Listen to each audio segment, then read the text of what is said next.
الرحمن الرحيم. يا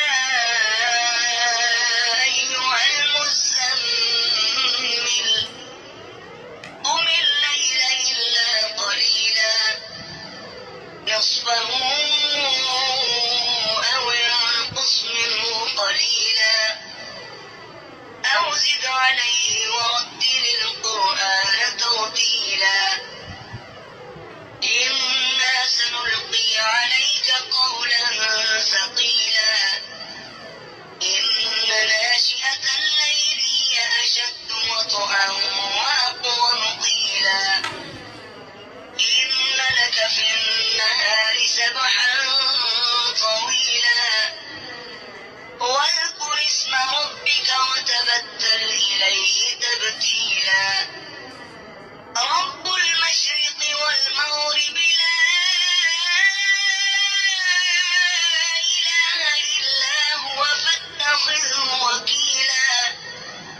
واصبر على ما يقولون واهجرهم هجرا جميلا وذرني والمكذبين أولي النعمة ومهلهم قليلا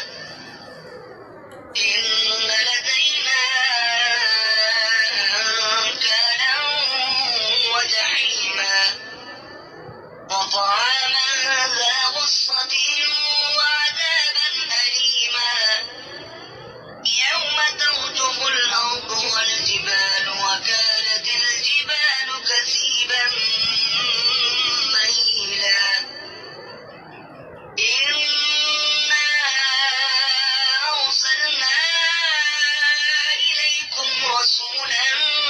شاهدا عليكم كما أرسلنا إلى فرعون رسولا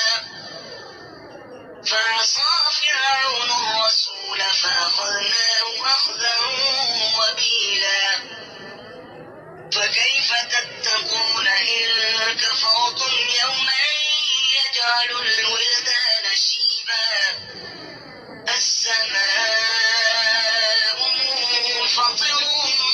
به كان وعده مفعولا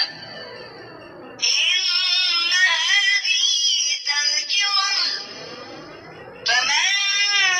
شاء اتخذ إلى ربه سبيلا إن ربك يعلم أنك تقوم أدنى من ثلثي الليل ونصفه وثلثه وطائفة من الذين معك والله يقدر الليل والنهار علم أن لن تحصوه فتاب عليكم فاقرؤوا ما تيسر من القرآن علم أن سيكون منكم